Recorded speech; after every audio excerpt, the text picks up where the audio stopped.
और ये आए दिन होने वाले सड़क हादसे दिल को दहला देते हैं और कुछ खुशनसीब लोग होते हैं बच जाते हैं, लेकिन ऐसे लोगों का दर्द भी ज़्यादा नहीं होता है। और क्या आप समझिए कि क्योंकि इनका जो दर्द होता है उनकी पूरी ज़िंदगी उनके साथ फिर रहता है, क्योंकि वो बैसाखी या फिर व्हीलचेयर के सहारे उनको ज़िंदगी काटनी पड़ती है। अमित, बिल्कुल ठीक आप कह रहे हैं। वक्त आ गया है कि हम रोड सेफ्टी को लेकर जीरो टॉलरेंस पॉलिसी अपनाएं, ताकि सड़कों पर इस तरह के हादसे जो घट रहे हैं उनकी संख्या में कमी आए, लोग सावधानी से गाड़ी चलाएं। ज्योत्सना, आप सावधानी की बात कर रही हैं। लोग बाइक और कार को इतने ज्यादा फर्राटे से चलाते हैं मानो सड़क पर नहीं हवा में ड्राइव कर रहे हैं। जबकि एक स्टडी आई है, यानी कि एक रिसर्च किया गया, उसमें क्या कहा गया कि अगर आप 60 किलोमीटर या उससे ऊपर गाड़ी भगाते हैं यानी दौड़ाते हैं तो दूसरों को तो छोड़िए, आप अपनी ही रीढ़ की हड्डी टूटने का खतरा बढ़ा देते हैं। दरअसल 40 किलोमीटर की स्पीड से ड्राइव करना सेफ माना गया है, लेकिन अगर गाड़ी की स्पीड ज्यादा है तो एक्सीडेंट होने पर शरीर का फैट और मसल्स झटके को बर्दाश्त नहीं कर पाते हैं और इसका असर सीधे सीधे शरीर की हड्डी, खासकर रीढ़ की हड्डी पर पड़ता है। यानी बात साफ है, जितनी ज्यादा स्पीड उतना ज्यादा खतरा। इस बात को एक रिपोर्ट के अनुसार हम ऐसे समझ सकते हैं कि अगर गाड़ी की रफ्तार 65 किलोमीटर है और टक्कर आमने सामने से होती है तो जो सवार अंदर बैठा है उसको स्पाइनल इंजरी का खतरा 85% तक बढ़ सकता है। और समझिए, यही वजह है कि पिछले 25 साल में जहां मोटर एक्सीडेंट से स्पाइनल इंजरी के मामले 30% थे, अब बढ़कर 45% हो चुके हैं। वैसे भी देश के 80% लोग कंधे, पीठ, कमर की किसी ना किसी परेशानी से जूझ रहे हैं। ऐसे में स्पाइन हेल्थ का ख्याल रखना बहुत जरूरी हो जाता है। कुल मिलाकर कहने का मतलब यह है कि जिंदगी की खूबसूरती को समझिए, अपने सेहत का ख्याल रखिए, परिवार वालों को भी खुश रखिए। और जानेंगे कैसे? स्वामी जी से। स्वामी जी, बहुत बहुत प्रणाम, स्वागत है आपका। आप भी फराटेदार बाइक चला रहे हैं अभी तो। आज बाइक योग हो रहा है। प्रणाम स्वामी जी। प्रणाम स्वामी जी। और देखो, बहुत तेज बाइक चलाते हैं, एकदम से ब्रेक लगाते हैं और हेलमेट पहनते नहीं है और फिर उससे एक्सीडेंट हो जाते हैं। इन चीजों से हमें बचना तो पड़ेगा। और ये बचाव में कहते हैं ना, बचाव है। और ये चीज लोग ध्यान नहीं रखते और इसलिए अलग अलग प्रकार के एक्सीडेंट और उससे कई बार जीवन तक को खतरा हो जाता है। अभी हमारे भाई तो ताड़ासन, तिर्यक ताड़ासन कर रहे हैं, अपनी रीढ़ की हड्डी को अच्छा बना रहे हैं। इधर जो है पूरा प्रोसेस चल रहा है कटी बस्ती का, उड़द के आटे का पूरा ऐसा ये घेरा सा बना देते हैं, उसमें गरम गरम तेल डालते हैं और उससे फिर स्पाइन के लिए पूरा सिकाई भी होती है और अप्रतिम लाभ होता है। एक्यूपंक्चर, एक्यूप्रेशर भी करते हैं, कटी बस्ती, ग्रीवा बस्ती और अंदर औषधीय बस्ती भी करते हैं, उसके भी अप्रतिम लाभ हैं। और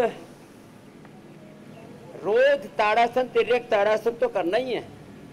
रोज जो भुजंगासन करेंगे,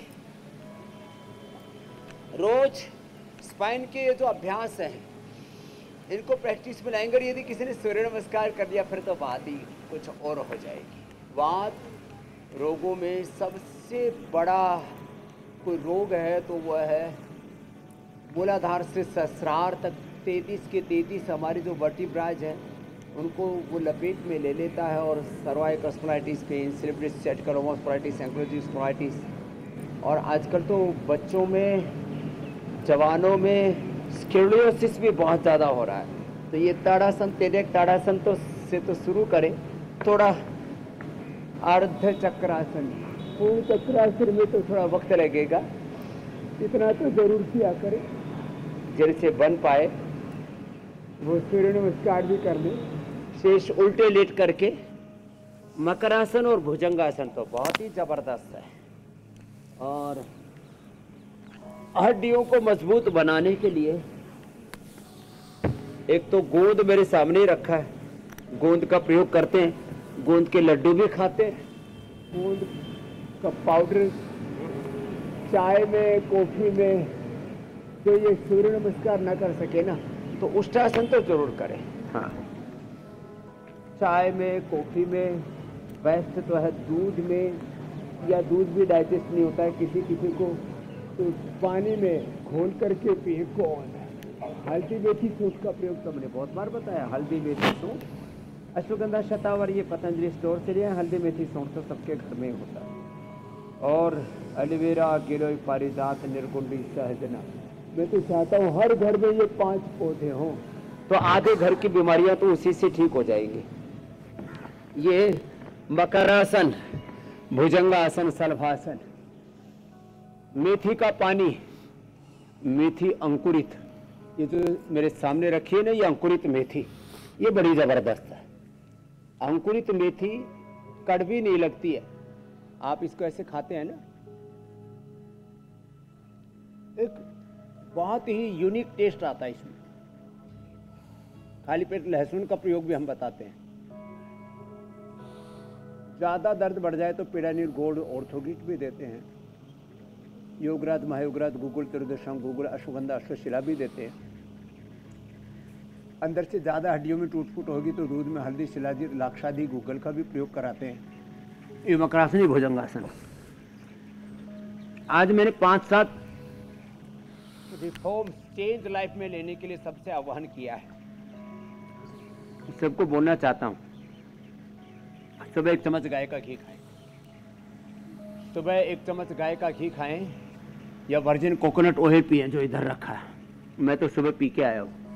हाँ, सुबह वर्जिन कोकोनट ऑयल अथवा गाय का घी अथवा तिल का तेल, और तिल के तेल का ही प्रयोग करें। किसके लिए? अपने रसोई में तिल के तेल का ही प्रयोग करना है, वो बात के लिए सर्वश्रेष्ठ है। दही, छाछ, नींबू, अचार, टमाटर, खटाई तो बंद करनी पड़ेगी। मैंने दही, छाछ, नींबू, अचार, टमाटर, खटाई बंद करके, और देखो ये 10 बार से शुरू करके कितनी बार तक करना है? अब तो 100 बार सबकी जुबान पर आ गया। 10-10 बार रोज पढ़ता जाएगा और 100 बार तक पहुंच जाएगा। ऐसे ये दही, छाछ, नींबू, अचार, टमाटर बंद करके, और जो अभी मैं बता रहा था एलोवेरा, गिलोय, पारिजात, निर्गुंडी, सहजने का रस पिला करके हमने पूरे टूटे फूटे लोगों को ठीक किया है। बहुत ही जबरदस्त है। मकरासन, भुजंगासन 10 बार से शुरू करके 100 बार तक, और 1 बार खाना खाना है। 1 बार खाना खाना है। रात को खाना 7 अधिकतम 8 बजे तक पूरा कर लेना है। 7 बजे का वैसे अच्छा टारगेट है। 6, 7, 8 बजे तक, 6 से 8 बस, इसके बाद नहीं खाना। अगले दिन फिर दोपहर का भोजन 12 बजे ले। सुबह सुबह काढ़े ही पिए। जोड़ों में दर्द है तो ये पीड़ांतक क्वाथ, दर्शमूल क्वाथ, मस्तिष्क के रोग हैं मेधा क्वाथ, हार्ट के रोग हैं तो अर्जुन की छाल, दालचीनी का क्वाथ, पीठ के रोग हैं सर्वकल्प, कायाकल्प क्वाथ। ऐसे इम्यूनिटी कम है तो इम्यूनोग्रिड क्वाथ, फेफड़ों की बीमारी है स्वासरी क्वाथ, दिव्य पे। ऐसे काढ़े पिए ना अलग अलग, बहुत ही जबरदस्त चीजें हैं ये। और शाम को भूख लगे तो थोड़े फल खा लेना। बहुत लोगों ने भ्रांति फैला रखी है फल खाने से वायु बढ़ जाता है। मैं तो 30-35 सालों से फल ही खा रहा हूँ शाम को। अभी तो वायु बढ़ करके गुब्बारा बढ़ के फूट जाना चाहिए था यदि ऐसी वायु बढ़ती है। भुजंगासन करो ऐसे।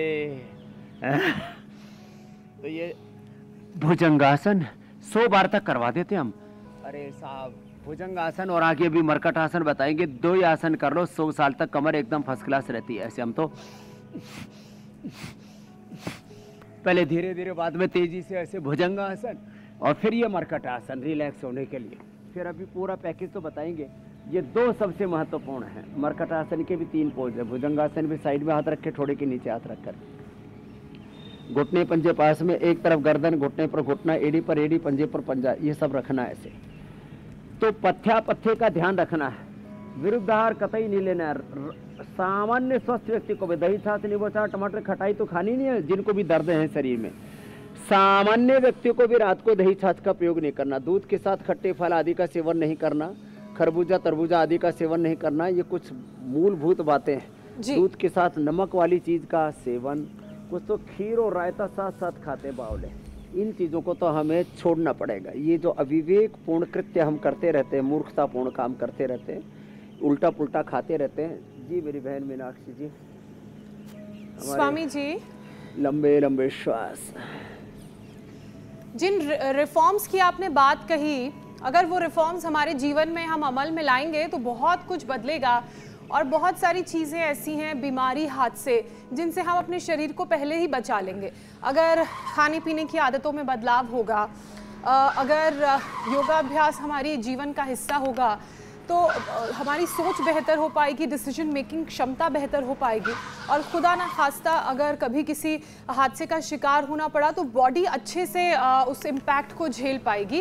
उतनी दिक्कत नहीं होगी जितनी अगर योग और खाने की अच्छी आदतें हमारे जीवन में नहीं होती तो होती। स्वामी जी, क्योंकि अब आपने शुरुआत करा दी है योगाभ्यास की और कार्यक्रम में हमने बताया भी कि किस तरह से तेज ड्राइविंग का असर हमारी स्पाइन पर पड़ता है। वैसे भी पिछले 25 साल में गाड़ियों की टक्कर से सीरियस स्पाइनल इंजरीज के मामले भी बढ़े हैं। तो रीढ़ की हड्डी मजबूत बने और किसी तरह की स्पाइनल इंजरी या दिक्कतें ना हो, उसके लिए योगाभ्यास का पैकेज तो आपने शुरू करवा ही दिया है, लेकिन स्पेसिफिकली और क्या क्या करने की ज़रूरत है और इसके साथ आज एक और आह्वान करने की ज़रूरत है, लोगों को सचेत करने की ज़रूरत है कि क्यों सेफ ड्राइविंग ज़रूरी है। स्वामी जी, लोग तो आपकी बात सुनते हैं, तो आज उनसे ये अपील भी की जाए आपके माध्यम से कि सेफ ड्राइविंग करें, अपनों का जीवन बचाएं। हाँ, जो सना जी आपने बहुत बड़ी बात कही है और देखो ये अभ्यास तो करने, ज़्यादा कमर में दर्द हो तो बिना सिर उठाए, सामान्य दर्द है तो सिर उठा करके, ये पवन मुक्तासन या अर्ध पवन मुक्तासन, ये सेतु बंध और उल्टे लेट करके मकरासन, भुजंगासन, सर्वासन का पूरा पैकेज। फिर जिनसे बन पाएगा उनसे चक्रासन भी कराएंगे। अभी तो हमारे योगाचार्य जी कर लेंगे। क्या नाम है बेटा? निरंजन जी, करो चक्रासन। हाँ, ये बहुत अच्छा है। चक्रासन, उष्ट्रासन, पूर्ण उष्ट्रासन, ये बड़े अच्छे हैं। तो निरंजन जी को देख करके एकदम से मत उठाना, पहले पता लगा कमर का कबाड़ा वो रखा आपने, फिर इतना उठाने की कोशिश की, पूरा पता लगा कमर को बांधना ही पड़ा, फिर ऐसे नहीं, धीरे धीरे अभ्यास बढ़ाएं। देखो, हमको 3 बातों का विशेष ध्यान रखना। जब भी ड्राइविंग करें तो बेल्ट बांध करके करें। अमेरिका के बड़े बड़े इंस्टीट्यूशंस की रिपोर्ट है, 99% लोग एक्सीडेंट होने के बावजूद मरने से बच जाते खाली बेल्ट बांधने। मैं 2 किलोमीटर भी गाड़ी में चलता हूँ ना, फेज़ 1 से फेज़ 2, यहीं पास पास में अपने इंस्टीट्यूशन से, कहीं जाना पड़ता है, रास्ते में बहुत भीड़ होती है, पैदल चले तो लोग बढ़ने नहीं देते, तो भी मैं 1-2 किलोमीटर भी चलता हूँ तो गाड़ी में बेल्ट बांध के, मुझे पता था मेरे कानों में ये ईयर बग्स लगे हुए हैं, सब चीज़ें हैं, तब भी मैं कि भाई जो है लोगों का ध्यान रहे कि हेलमेट पहन करके चलना। मैंने देखा कितने युवाओं को, मैं खुद उनके अंत्येष्टि आदि में सम्मिलित हुआ हूँ, यहाँ तक कि कुछ तो बहुत ही होनहार युवा थे, बिना हेलमेट लगाए मोटरसाइकिल चलाई, पड़े और सिर फट गया और मर गए। यहाँ तक कि विदेशियों तो मैं देखता हूँ सुबह सुबह साइकिलिंग बहुत लोग करते हैं, लेकिन कैसे करते हैं? हेलमेट लगा करके साइकिलिंग करते हैं। हम तो मोटरसाइकिल में ऐसे ही चल पड़ते हैं, कोई चालान काटे तो लड़ाई झगड़ा उड़ कर बैठते हैं, ऐसे गलत बात है। तो गाड़ी चलाते आगे और पीछे की सीट पर भी बेल्ट आ गई है ना, अब ज़माना बदल गया और ये बहुत ज़रूरी है सुरक्षा के लिए। रोड बहुत अच्छे बना दिए, थैंक यू मोदी जी, गडकरी जी, लेकिन बेल्ट बांध के चलना, हेलमेट पहन करके चलना। और तीसरी बात, बेल्ट हेलमेट के साथ स्पीड सबको ही पसंद है, हमको भी पसंद है। मैंने भी 150 और 200 की स्पीड से गाड़ियाँ चलाई हुई है, लेकिन बिल्कुल साफ रोड था और दोनों तरफ कहीं जीव जंतु आने की संभावना नहीं थी। कहीं भी कोई हिरण आ जाता है, कभी कोई नीलगाय आ जाती है, कभी कुत्ता आ जाता है, कभी गाय भैंस आ जाती है सड़कों पर। तो हमें स्पीड का बहुत ध्यान रखना है। हाँ, और जो है नशे में गाड़ी तक तो कतई नहीं चलाना। ड्रिंक करके गाड़ियाँ चलाते हैं लोग और खुद मरते हैं, औरों को मारते हैं। ये कितना अविवेकपूर्ण कृत्य है। लाखों लोगों की मौत होती है हर साल एक्सीडेंट में, तो कितने लोग नुकसान भोगते हैं वो तो एक अलग है। तो मकरासन, भुजंगासन, शलभासन, ये पूरा पैकेज भी बता रहे हैं स्वामी जी। एक तरफ योग के पैकेज, और जिंदगी बहुत बड़ी है कि हम बात कर रहे हैं, योग कर रहे हैं, एक्सीडेंट तो होकर के मरना ये कोई बहुत बहादुरी का काम गणेशोत्सव नहीं। की भी तस्वीरें हैं, मुंबई के लालबाग च राजा की तस्वीरें हैं। बड़ी संख्या में लोग बप्पा के दर्शन के लिए पहुंचे हैं।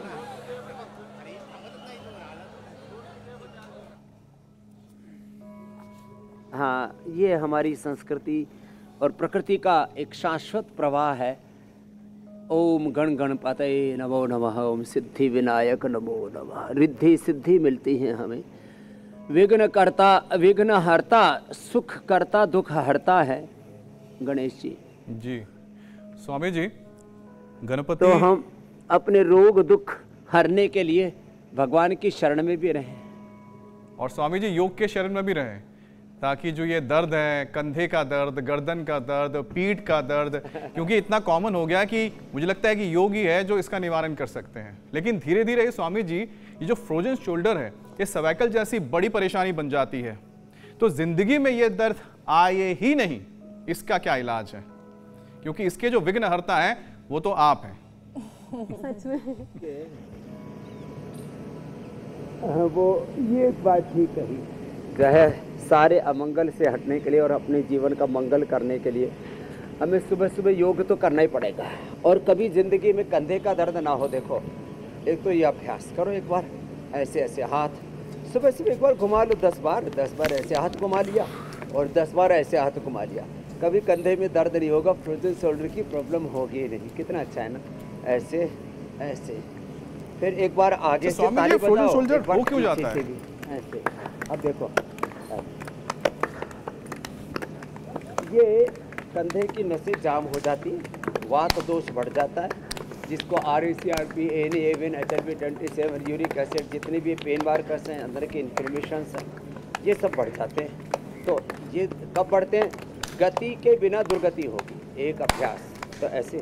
फिर देखो बैठे बैठे भी, कुर्सी पर बैठे हुए, कहीं पर भी, जब भी थोड़ा वक्त मिलता है, थोड़ा ऐसे कंधों को ऐसे घुमा लिया करें। ये तो कभी भी कर सकते हैं ना, थोड़ा भी जैसी फुर्सत मिली। लोग कोई बीड़ी पीने, कोई सिगरेट पीने, कोई और पता नहीं चाय कॉफ़ी पीने में, फालतू के कामों में लग जाते हैं। जैसे ही ऑफिस में थोड़ी फुर्सत मिले, ऐसे कंधे ऐसे घुमा लें। इसमें तो कोई आपको योगा रूम की भी ज़रूरत नहीं है, कोई जिम की ज़रूरत नहीं है, कोई मशीन की ज़रूरत नहीं है। ऐसे हाथों को थोड़ा कर लें तो ये अंदर के कंधों की नसें जाम हो जाती हैं। इसमें 3 कारण है। एक तो गलत पोस्चर में बैठना, दूसरा बड़ा कारण है लंबे समय तक शुगर, BP जैसी बीमारियों का रहना, स्ट्रेस का रहना। तीसरा बड़ा कारण है ज़्यादा खट्टे तीखे पदार्थ खाना। आजकल जिसको देखो बोले वो तो नहीं खाएंगे, मीठा तो नहीं खाएंगे, आई डोंट लाइक स्वीट, लेकिन तीखे सब खाते हैं। सबको चटपटा खाना है। जीभ लपर लपर करती रहती हो तो चटोरो, सावधान हो जाओ, नहीं तो कंधा, गर्दन, फिर पूरा शरीर जाम होने वाला है। तो ये जो ज़्यादा तीखी खट्टी चीज़ें खाते हैं, इसलिए मैंने शुरू में कहा दही, छाछ, नींबू, अचार, टमाटर बंद करना पड़ेगा। फिर ये देखो, ये अभ्यास हाथों से सिर की और सिर से हाथों की ओर एक दूसरे के विरुद्ध दबाव दे रहा। और खाली पेट लहसुन का प्रयोग बताया मैंने, एलोवेरा, गिलोय, पारिजात, निर्गुंडी, सहजने का रस बताया, पीड़ानील गोल्ड, ऑर्थोग्रिट। और उपवास, इंटरमिटेंट उपवास की ओर मैंने विशेष ध्यान दिलाया। अभी रोज़ हमें इन चीज़ों को थोड़ा आगे बढ़ाना पड़ेगा। घी और नेचुरल ऑयल खाएं, रिफाइंड ऑयल छोड़ें, एक बार खाना खाएं। यह अभ्यास ऐसे गोमुखासन में भी बैठ के ऐसे कर सकते हैं। और जो पैर ऊपर वही हाथ ऊपर, दूसरा हाथ पीछे से, देखो ऐसे। तो रोज़ जल्दी सोना है, जल्दी उठना है, सुबह उठ कर के शौच आदि से निवृत्त होकर के और पेट साफ हो जाए, इसलिए एलोवेरा पी लिया करो। जिनको आर्थराइटिस है वो आंवला भी मत लेना, गर्म पानी में एलोवेरा ले लो, या रात को त्रिफला ले लो, या शुद्धि चूर्ण लो, या रात को दूध के अंदर 1 चम्मच गाय का घी अथवा एरंड तेल अथवा बादाम तेल ले लो। और उठ करके फिर जलनेती का लोटा मैंने आपको सबको बताया हुआ है कि हमने ये आपको जलनेती का पोट दे दिया है, आज भी वो बताएगी। रोज करना जलनेती, सूत्र नीति, सप्ताह में 1 बार बस्ती, और जिनको वात रोग है उनको तो 3 बार बस्ती भी लेनी है, मेडिकेटेड एनिमा। कभी ज़िंदगी में वात रोग हो गई नहीं। और ये जो गोमुखासन है ना, ये तो फ्रोजन शोल्डर के लिए, सर्वाइकल स्पॉन्डिलाइटिस पेन के लिए, या हार्ट के लिए भी बड़ा अच्छा है, और वात रोगों के लिए। किसी का इतना वात बड़ा होता है, जब देखो तब ये गैस यहाँ उलझ जाती है, यहाँ उलझ जाती है, किसी के तो छाती में उलझ जाती है, डकार आ ही नहीं रही, फंस गया, बताओ गैस फंसती है ऐसी बुरी हालत रहती है। तो ये सब फंसा फंसी नहीं होगी। और ज़्यादा ही गैस बने ना तो गैस हर चोण, किसी किसी के पेट में बहुत गैस बनती है, फिर विंड बहुत निकलती है अपान वायु के माध्यम से, फिर वो जा कर के जोड़ों में जमा हो जाती है गैस वायु। वो ऐसे नहीं कि आप उसको कहीं से प्रेशर करके निकाल दोगे। वात जो है ये एक दोष है, वात पित्त कफ इन तीन का ही संघात। This body is the composition of वात पित्त एंड कफा। तीन के अलावा कुछ है ही नहीं। अल्टीमेटली जो कुछ खाते पीते हैं आपके सप्त धातुओं में, पंच महाकोशों में, स्थूल सूक्ष्म कारण शरीर में, ये पूरा जो आकार है ना, इसका आधार है वात पित्त कफ त्रिदोष। और उसको संतुलित रखने के लिए योग बहुत जरूरी है। हाँ स्वामी योग जी। और आज हमने वातनाशक प्रयोग, एटीएम की सब्जी बताते, एलोवेरा 100 ग्राम, मेथी अंकुरित, ये जो है ये 25 से 50 ग्राम, 5-10 ग्राम हल्दी, ये खाली पेट, इसका पानी भी पीना, अंकुरित भी खाना।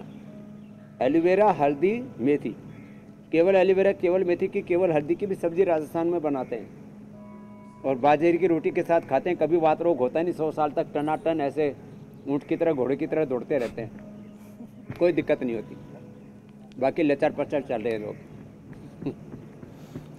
स्वामी जी, कल आपने शो में हुसैन को याद किया था और देखिए आज अपने शो में हुसैन हाजिर है और साथ में कश्मीर का एक योगी परिवार भी उनके साथ है। हुसैन ने उस योगी परिवार से बातचीत की है, आइए सुनते हैं। क्या बात। हम इस वक्त कश्मीर में इलेक्शन टूर के सिलसिले में निकले हुए, लेकिन हमारी मुलाकात यहाँ पर हमने याद किया और हुसैन हाजिर हो गए। 7वीं में पढ़ती हैं और जबरदस्त योग करती हैं। रिहाब ने भी मुझे पहचान लिया और जबरदस्त बात यह भी है कि रिहाब की अम्मी और रिहाब के पापा जो हैं वो दोनों रिहाब को बहुत सपोर्ट करते हैं। फतेह कदल इलाके में है, फरमान आपको दिखाएंगे। और वो पीछे शंकराचार्य का मंदिर दिख रहा है और ये ऊंची ऊंची पहाड़ियां और ये पीछे लेक है। पीछे एक बर्फ से ढकी हुई चोटी भी नजर आ रही है, लेकिन शायद कैमरे की नजर वहां तक ना पहुंचे। लेकिन तारीफ की बात यह है कि कश्मीर में रह करके रिहाब जो है जबरदस्त तरीके से योग करती हैं और स्वामी जी आपकी ये फैन भी हैं। आपका नाम जरा इस तरफ आइए। मेरा नाम कौसर है। कौसर, आपकी बिटिया योग करती है, आपको कैसा लगता है? मुझे बहुत अच्छा लगता है कि जब से आप भी करती हैं, सिर्फ बिटिया से? नहीं, मैं भी करती हूँ, शाम को, हर दिन शाम को करती हूँ 1 घंटा। अच्छा, आप भी करती हैं? जी। बहुत उम्दा। स्वामी जी देखिए कश्मीर में घर घर योग हो रहा। भाई आपका क्या नाम है? मेरा नाम अहमद है। अहमद जरगर। जरगर साहब, आपकी बेटी योग करती है। अहमद के लिए, रिहाब के लिए अभिनंदन है भाई। पूरा परिवार योगी। इन्हें इसने एक्चुअली स्कूल में किया था, तो स्कूल के थ्रू ये प्रमोट हो गई। अच्छा। और हमारी मुलाकात हो गई, तो अब हम भी देखें। तो रिहाब जरगर साहब, आपको कौन कौन से आसन आते हैं, जरा बताइए भाई। मुझे एक पद सिकंदासन आता है, चक्रासन आता है, हनुमानासन आता है।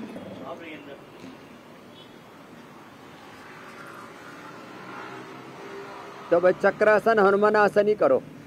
तो रिहाब ये कब से कर रही हैं आप ये वर्कआउट? 1 साल से। 1 साल में आप इतना मतलब माहिर हो गई हैं? हाँ जी। चलिए और कोई टफ आसन करके दिखाइए। वो नमन आसन भी बढ़िया कर रही है भाई, क्या बात। चक्रासन कर रही हैं स्वामी जी। देखिए अब रिहाब, जबरदस्त फ्लेक्सिबिलिटी है रिहाब की। बहुत अच्छा किया चक्रासन, और बगैर किसी सपोर्ट रिहाब ने जो चक्रासन कर लिया स्वामी जी, बहुत शानदार बेटा, बहुत शानदार। रबड़ लग रही है। या चलिए कोई बात नहीं। तो अब आप क्या करके दिखाएंगी? देखो कश्मीर की वादियों में भी इतना सुंदर योग हो रहा है। रिहाब, अहमद सब योग कर रहे हैं, क्या बात है। हनुमान स्वामी जी देखिए फ्लेक्सिबिलिटी कमाल की है। तो कुल मिलाकर ये फैमिली जो है योगा फैमिली है और रिहाब जरगर जो है वो मौजूदा वक्त में उनके नामों से भी कुछ आसन है, कुछ जीवन के नाम से आसन है। अपने स्कूल में बच्चों को भी सिखाती हैं, घर में मम्मी को भी सिखाती हैं। तो मैं बस यही कहना चाहती हूँ लोगों को कि वो स्टेडियम इंडोर स्टेडियम में प्रैक्टिस करते हैं 2 घंटे या फिर कभी कभी 3 घंटे भी करते हैं। तो मैं बस यही चाहती हूँ कि वो लोग भी सीखें ताकि उनका स्ट्रेस लेवल भी ख़त्म हो। स्वामी जी, योग की अलख घर घर कोने कोने तक पहुंच गई है कि जम्मू कश्मीर से हम तस्वीरें देख रहे हैं। किसी ने सोचा नहीं था कि वहां के बच्चे भी इतना सुंदर और इतना डिफाइन योग करेंगे। सबसे बड़ा उदाहरण ये थी। बहुत ही सुंदर, अप्रतिम है। उसको पुरस्कार भेजना पड़ेगा, एड्रेस मेरे को दे देना उसको। जो हम अलग अलग दिन तो हम योग में जो अलग अलग पोस्चर्स के लिए जो कंपटीशन जीतते हैं उनको पुरस्कार देते हैं, प्रशस्ति पत्र देते हैं। तो हमने अपनी बेटी के लिए भी ज़रूर कश्मीर में भेजेंगे। हमारे हुसैन भाई एड्रेस हम तक संप्रेषित कर देंगे। ये बात अच्छी बात है। जातियों का बंधन, मजहब का बंधन, वर्ग समुदाय का, प्रांत का, देश का, काल का, सब बंधन अब यहाँ पर बोना पड़ गया है, छूट गया है। सारी दीवारें टूट गई हैं, योग सब तक पहुँच गया है। और बहुत अच्छा लगा कश्मीर की वादियों से योग देख करके। जी स्वामी जी, ये आपका संदेश हम हुसैन तक ज़रूर पहुंचा देंगे और कैसे योग ने धर्म की बेड़ियों को से ऊपर उठ चुका है, उन बेड़ियों को तोड़ दिया है, उसका सबसे बड़ा ये उदाहरण। अब अगले विषय की तरफ बढ़ते हैं, क्योंकि कहते हैं कि पॉस्चर भी आपके शरीर में बहुत सारी चीज़ों को डिफाइन करता है और अगर पॉस्चर ख़राब होगा तो उसका गर्दन पर असर पड़ेगा। सर्वाइकल के मरीजों को चक्कर आने की परेशानी होती है और जब इस तरह की कंडीशन बने तो योगाभ्यास के साथ साथ स्वामी जी उन्हें और क्या करने की ज़रूरत है जिससे इस परेशानी से वो बच सके? एक तो देखो, लेटने का पोस्चर हमारा ऐसा होना चाहिए। सोते समय हम ऐसे सोए। जो लोग ऐसे सोते हैं, ऐसे सोते हैं, ऐसे सोते हैं, इस तरह से अलग अलग प्रकार से जो गलत पोज में हमारी सोने की आदत पड़ गई है ना, ऐसे ऐसे, ये सब ये ठीक नहीं है। शवासन में सोना या उल्टे लेट करके सोते हैं तो ऐसे सोना, और करवट से सोते हैं तो ऐसे सोना। बाएं करवट सोएंगे, दाएं स्वर चलेगा, भोजन अच्छे से डाइजेस्ट हो जाएगा, ऐसे सोना। तो ये सोने की और बैठने की जो पोजीशन है वो हमारी, जब भी बैठें कोशिश करें घुटने ठीक ठाक है तो वज्रासन में बैठें, सुखासन में भी बैठें तो सीधे बैठें, पद्मासन और वज्रासन में बैठते हैं तो अपने आप ही कमर सीधी हो जाती है। ये जो ऐसे बैठने की आदत है ना, ये और फिर धीरे धीरे ये, और फिर ये दादी स्टाइल में बैठने की आदत ही है। तो ये सारी इन आदतों को ठीक करना पड़ेगा। सीधे बैठने की आदत डालें और इसके लिए थोड़ी सजगता चाहिए होती है। तो बैठने का पोस्चर हमारा जब ठीक होगा ना, और जो है हमने थोड़ा सा अभ्यास ही भी बताया, कमर लोगों की अकड़ी रहती है, ये पेट के लिए, पीठ के लिए भी कितना अच्छा है ना। तो धीरे धीरे अपना पोस्चर अच्छा करें, और पोस्चर ख़राब होने से जो बैलेंस बिगड़ा है उसके लिए उष्ट्रासन, वक्रासन, भुजंगासन, शलभासन, मरकटासन करने का संकल्प लेंगे। और ये पॉइंट बड़ा अच्छा है कमर के लिए, ये दबाते हैं ना तो कमर एकदम अच्छी हो जाती है। पहले अंगुली के पीछे यहाँ से ऐसे, ये बड़ा अच्छा है। हाथ में भी और सेम ये पैर में भी होता है, यहाँ से लेकर के और यहाँ तक ये पॉइंट, इससे कमर एकदम अच्छी हो जाती है। और देखो करो भी अच्छा बनता है। फिर ऐसे थोड़ा दबा लिया करें बच्चों को कि नाक को शेप में लाने के लिए। छोटे बच्चों की नाक को माताएं ऐसे रगड़ती हैं। नाक को तो शेप में ले आए, क्योंकि नाक नख अच्छे होने चाहिए। पैर को भी शेप में लाओ। फ्लैट फुट जो है ना, उससे भी कमर की प्रॉब्लम होती है। तो ये ऐसे, इसको भी बच्चों का थोड़ा ऐसे रगड़ दिया करें माताएं, ज़िंदगी भर कमर सीधी रहेगी। बच्चे पालने भी हमें सिखाने पड़ रहे, क्या करें। तो बड़े अच्छी चीज़ें हैं। अब स्वामी जी, आपने अच्छी चीज़ों का जिक्र किया है, तो कुछ और अच्छी चीज़ों का जिक्र करते हैं ताकि लोगों को कुछ और परेशानियों से निजात मिल जाए। अब स्वामी जी, जिनको थायराइड है, क्या उनको स्पॉन्डिलाइटिस होने का खतरा रहता है? और अगर होता है तो क्यों होता है स्पॉन्डिलाइटिस के स्वामी जी? हाँ, साथ ये थायराइड का जो क्या कनेक्शन क्या निकल कर आता है, दोनों में क्या ये साठगांठ है? थायराइड में गड़बड़ होने से जो थायरोक्सिन पूरा ठीक से नहीं निकलता, पिट्यूटरी ग्लैंड भी उसमें डिस्टर्ब होता है, तो TSH गड़बड़ होता है और उससे फिर हड्डियों का मेटाबॉलिज्म गड़बड़ होता है, उससे पूरी बॉडी का मेटाबॉलिज्म गड़बड़ होता है। तो ऑस्टियोब्लास्ट ओस्टोक्लास्ट सेल्स के इम्बैलेंस होने से बोन फॉर्मेशन, बोन रिजॉर्प्शन गड़बड़ा जाता है। इसके लिए एक तो सिंहासन है, दूसरा उज्जाई, 5 बार से लेके 5 मिनट सिंहासन, 5 बार से लेके 5 मिनट उज्जाई। गले को टाइट करके ब्रेथ को होल्ड करना और दाएं नाक को बंद करके बाएं से छोड़ना। ये 2 अभ्यास, उज्जाई, सिंहासन, फिर एक रिवर्स संचालन ऐसे। ये फिर देखो लेट करके ये सर्वांगासन ऐसे जो कर सके, और ये हलासन, ये बहुत अच्छा है थायराइड के लिए। और ज़्यादा कमर में दर्द है तो कोई नहीं, सर्वांगासन हलासन मत करना, ही मत्स्यासन ही कर लेना, इसी से ही गुजारा हो जाएगा।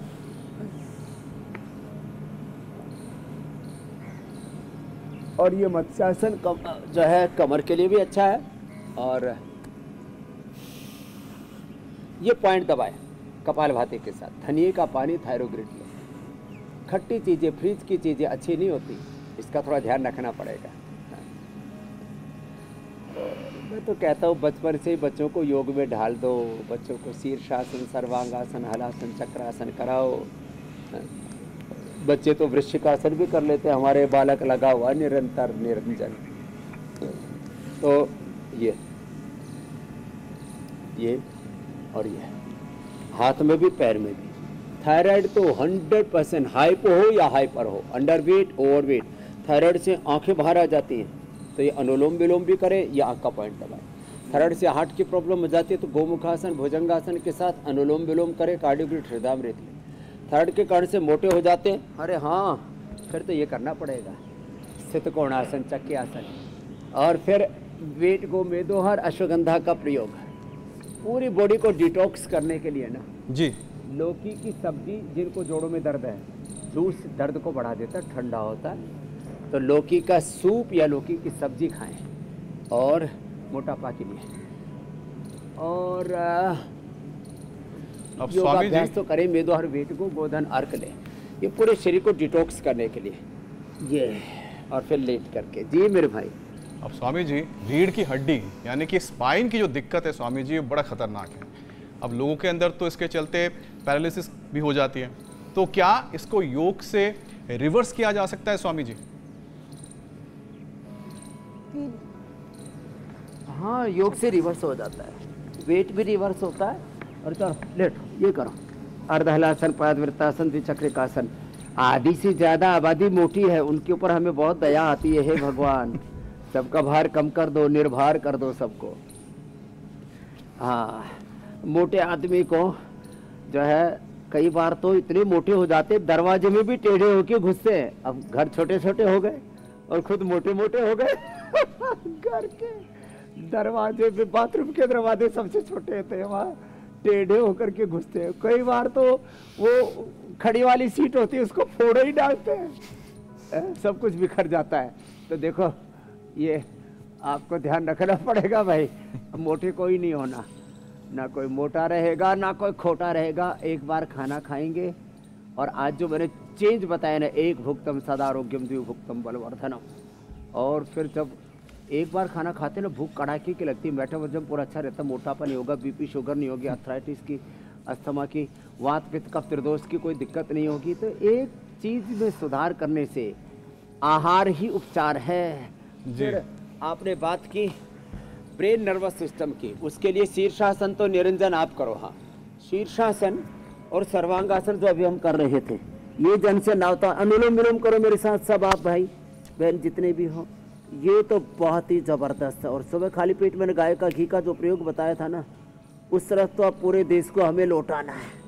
सुबह गाय का घी खाएंगे, ये गाय का घी 1 चम्मच सुबह सुबह खाना है, नारियल का तेल 1 चम्मच लेना है, मेधा ओमेगा मेमोरी, और ज़्यादा ही ये सब नस नाड़ियाँ ऐसे फिर पूरा ताना बाना हिल जाता है ना, तो पार्किंसन सर्जरी में डिमेंशिया हो जाता, तो न्यूरोग्रिड और इम्यूनोग्रिड देते हैं हम, ये अनुलोम विलोम करवाते हैं। स्वामी जी, अच्छा खाओ, कम खाओ, ये सब रिफाइंड ऑयल छोड़ो और तिल का तेल, गाय का घी या कोकोनट ऑयल वर्जिन या सामान्य भी होता है, वो भी उसको खोपरे को पीस करके निकाला जाता है, उसको क्रश करके, और ये जो है कच्चे नारियल से निकालते हैं वर्जिन कोकोनट ऑयल। तो इतना अच्छा होता है, खाने में भी इतना टेस्टी लगता है, लगाने में भी सारे, ये अंदर स्किन के अंदर, बालों में अंदर तक चला जाता है। जो बाकी मोटे तेल होते हैं ना, उनके कण बहुत मोटे होते हैं, इसका बहुत जो है बहुत पतला तेल होता है, अंदर तक चला जाता है। जी कुछ कह रहे थे मेरे भाई। स्वामी जी, मैं ये जानना चाह रही थी कि क्या यूरिक एसिड और कोलेस्ट्रॉल हाई होने की वजह से भी फ्रोजन शोल्डर या फिर स्पाइन की दूसरी परेशानी हो सकती है? और स्वामी जी अगर ऐसा है तो फिर यूरिक एसिड और कोलेस्ट्रॉल को कंट्रोल करना भी बड़ा जरूरी है, क्या करें उसके लिए? यूरिक एसिड बढ़ जाए, RA, CRP, ANA, AVN, जितनी भी पेन मार्कर्स है ना, ये दर्द को बढ़ाते हैं, अंदर के इन्फ्लेमेशंस को बढ़ाते हैं। तो यूरिक एसिड को कम करने के लिए एक तो धनिया और गोखरू का पानी, गोखरू का पानी या चंद्र प्रभावडी या गोक्षरादि गुग्गुर एक एक गोली सुबह शाम 1 सप्ताह ले ले, और चंद्र प्रभावडी गोक्षरादि गुग्गुर एक एक गोली सुबह शाम ले ले, गोखरू के काढ़े के साथ ले ले। गोखरू का काढ़ा हमने सबको उपलब्ध करा दिया, गोखरू का काढ़ा ही रखा, बगल में गोंद रखा, वो भी हड्डियों को मजबूत बनाता है, और जो है बोलसलोचन रखा, ये भी हड्डियों को मजबूत बनाता है। खैर, यूरिक एसिड को कम करने के लिए उपाय बता दिए, और कोलेस्ट्रोल को कम करने के लिए तो अर्जुन की छाल, दालचीनी पेस्ट है। वैसे हम लहसुन का भी प्रयोग कराते हैं, लहसुन को गाय के घी में, इसकी दुर्गंध, इसकी तीक्ष्णता, इसकी तामसिकता दूर हो जाती है। गाय के घी में या थोड़ा बटर में हल्का सा इसको भून करके, सेक करके खा लेते हैं। 5 से 25 कलियों तक मैंने खिलाया, वात को एकदम ख़त्म कर देता है, कोलेस्ट्रॉल को एकदम ख़त्म कर देता है।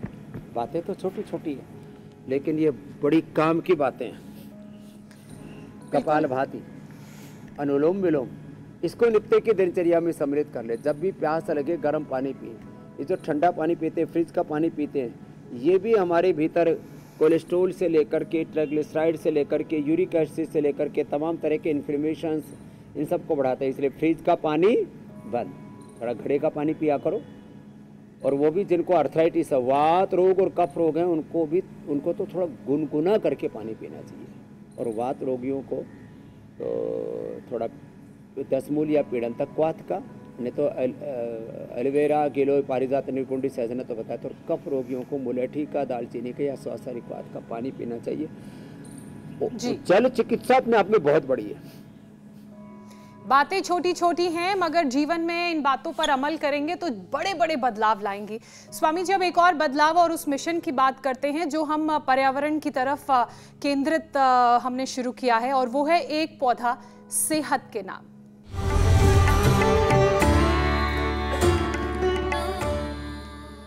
स्वामी जी, आज कौन सा पौधा लगाना सिखाने वाले हैं और उसके क्या फायदे? आज का हमारा जो पौधा है ये बहुत ही जबरदस्त है।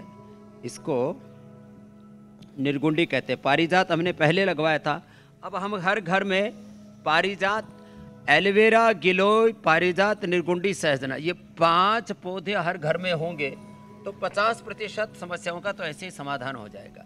निर्गुंडी के अंदर भी बिल्व की तरह 3 इसके देखो पत्ते होते हैं, और ये अत्यंत वातनाशक है। ये दीपन पाचन को अच्छा करता है, और ये वेट को भी घटाता है, पूरी बॉडी के मेटाबॉलिज्म को अच्छा करता है।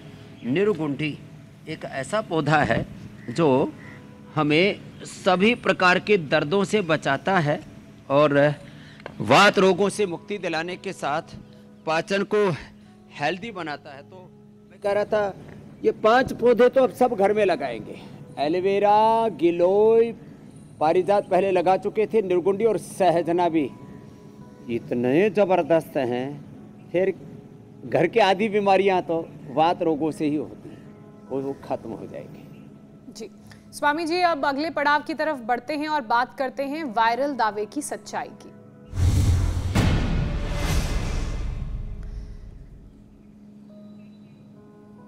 स्वामी जी, ये दावा किया जा रहा है कि चूने का पानी पिलाने से जॉन्डिस ठीक होता है। स्वामी जी, क्या ये दावा सच्चा है या झूठा? भाई, ना तो चूना पीवो, ना पिलाओ, ना चूना लगाओ।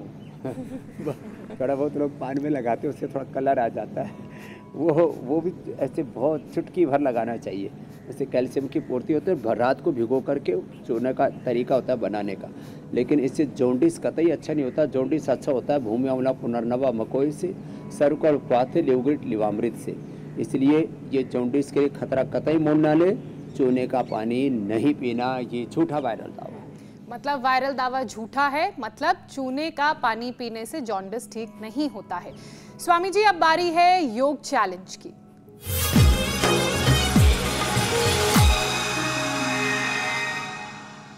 कल जो आपने योग चैलेंज दिया था उसे बहुत सारे लोगों ने एक्सेप्ट कर हम तक वीडियोस भेजे हैं, और जो कुछ अच्छे चुनिंदा वीडियोस हमारी टीम ने सिलेक्ट किए हैं स्वामी जी, वो हम दिखा रहे हैं। पुणे से, गुजरात से, असम, राजस्थान से वीडियोस आए हैं। अलग अलग आयु वर्ग के लोगों ने इस चैलेंज को एक्सेप्ट किया है। अब जो सबसे अच्छा, सबसे शानदार वीडियो आया है स्वामी जी, वो आप देख रहे हैं। गुवाहाटी, असम से वान्या पिंचा का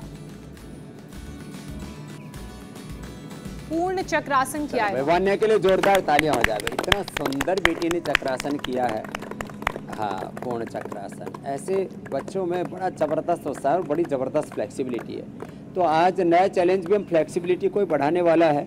खड़े होकर के अथवा बैठ करके दोनों पैर साइड में फैला दे, भू नमन आसन। देखो, खड़े होकर के ऐसे फैलाते हैं ना तो आराम से फैल जाते हैं दोनों पैर साइड में, जैसे हमारे निरंजन बालक ने फैला दिए। और फिर दोनों हाथ साइड में ले लेते हैं और थोड़ी ज़मीन पर, और पेट ऐसे ज़मीन पर टिक जाता है। तो ऐसे ये, अब इसके हाथ थोड़े छोटे पड़ गए इसके हाथ भी बड़े करने पड़ेंगे। किसी किसी के हाथ भी पैर तक पहुंच जाते हैं। तो भू नमन आसन कल का चैलेंज है। तो ये ऐसे माता भूमि ही पुत्रो हम पृथिव्याः के साथ आगे बढ़ें। और जो मैं कह रहा था, ये जल नीति का पौट है, तो कल इससे ही शुरुआत करेंगे। जल नीति रोज करना है, नस्य रोज करना है। बहुत बहुत धन्यवाद, बहुत बहुत प्रणाम। योगमय जीवन बनाना है। तो स्वामी जी ने कल का चैलेंज दे दिया है। आपको ये चैलेंज एक्सेप्ट है तो टीवी स्क्रीन पर हमारे नंबर फ्लैश हो रहे थे, उसमें आप चैलेंज को एक्सेप्ट करके वीडियो बनाएं और हम तक पहुंचाएं, और जो सबसे अच्छा वीडियो होगा कल उसे हम कार्यक्रम का हिस्सा बनाएंगे। स्वामी जी, बहुत बहुत शुक्रिया आपका। प्रणाम। प्रणाम स्वामी जी।